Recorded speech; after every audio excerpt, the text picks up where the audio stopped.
Cette série de capsules s'intéresse à la logopédie, c'est-à-dire la thérapie principale pour les dysphasiques. La première capsule a détaillé les modes de fonctionnement et les rôles du logopède auprès du dysphasique. Cette capsule va vous décrire les principes généraux, les stratégies de contournement des difficultés du dysphasique, l'adaptation des méthodes et outils à chaque enfant dysphasique, le partage avec les autres intervenants des méthodes du logopède, et finira par vous montrer un exemple de technique de communication alternative, la mimogestualité.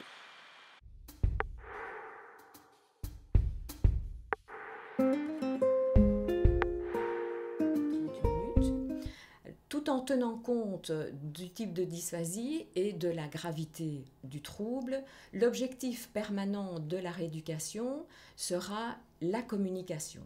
Et pour cela, donc, nous travaillerons l'expression et la compréhension. Pour certains, nous parlerons du versant expressif et réceptif. Il faut savoir aussi qu'à côté de la dysphasie, nous allons rencontrer d'autres troubles qui vont être associés aux problèmes de langage. Donc nous aurons par exemple des problèmes de dyspraxie, des problèmes d'hyperkinésie, d'hyperactivité avec ou sans trouble de l'attention et de la concentration, des problèmes de lenteur, de fatigue et aussi des problèmes de mémoire. Alors ces tableaux évidemment sont souvent très lourds et c'est pour cette raison que nous avons mis en place des stratégies de contournement avec les enfants. Donc ces stratégies vont être mises en place en classe, mais également en rééducation.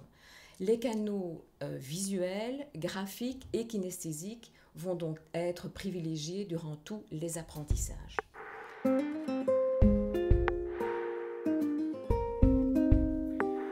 Alors, lorsque je reçois un enfant en consultation, le point de départ de ma réflexion par rapport aux méthodes les plus adaptées pour l'enfant, c'est les résultats du bilan logopédique et les différents bilans pluris, puisque normalement celui-ci a permis vraiment de dégager un profil avec les points forts et les points faibles de l'enfant.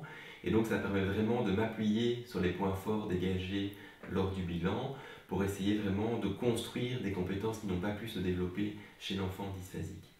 Bien entendu, il n'y a pas de méthode purement spécifique, puisque celles-ci, bien entendu, vont s'inspirer de chaque enfant et chaque dysphasique est vraiment différent par rapport à cela. Alors, il y a quand même des grandes tendances. Généralement, l'enfant dysphasique, on va essayer vraiment de lui proposer un suivi thérapeutique basé sur les différents canaux d'acquisition. Alors, bien entendu, le canal visuel va être un des canaux les plus utilisés.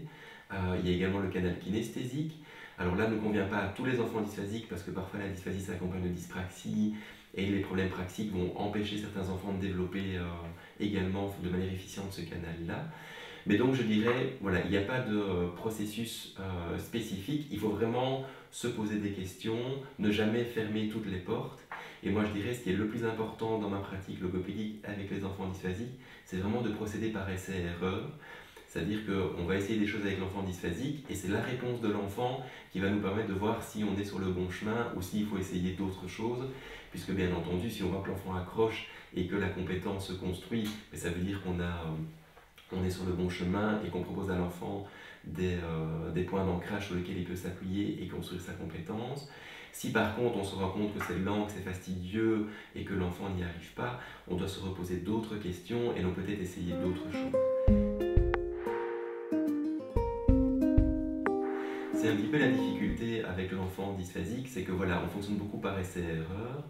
Et de nouveau, là, j'ai envie d'ouvrir, c'est-à-dire que le logopède dans son bureau essaie des choses qui fonctionnent ou ne fonctionnent pas. Et c'est très important de pouvoir le témoigner par la suite avec les parents, avec l'école, puisque ceux-ci vont pouvoir se saisir aussi des processus évolutifs de l'enfant qui vit en séance logopédique, mais qui vont pouvoir se déployer aussi dans les différents quotidiens de l'enfant. Et c'est très important de pouvoir vraiment l'ouvrir, puisque l'enfant dysphasique a vraiment besoin qu'on l'aide dans tous les domaines de sa vie quotidienne.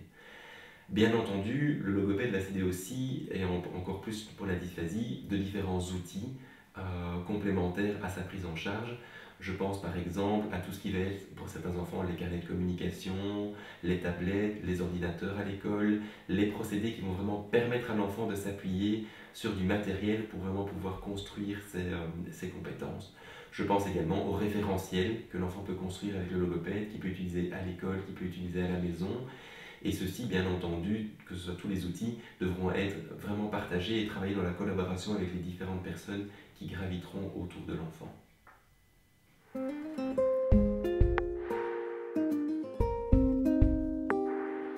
Alors, la mimogestualité, elle est un système de communication non verbale que l'on met en place avec l'enfant pour justement l'aider à bien comprendre le langage parlé. Donc, il ne s'agit pas d'un langage de signes ni d'un code digital. Ce sont simplement des gestes naturels qu'on utilise avec l'enfant. Donc, par exemple, je vais lui dire « viens », mais en même temps, je vais lui faire le geste de « venir » ou « regarde »,« écoute ».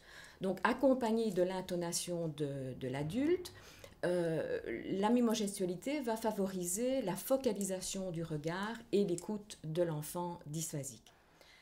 Dans la capsule suivante, nous verrons comment les logopèdes peuvent stimuler le versant expressif, c'est-à-dire l'expression des enfants dysphasiques, grâce à des supports visuels, à des méthodes de stimulation du lexique, du vocabulaire, et à des méthodes de lecture particulières.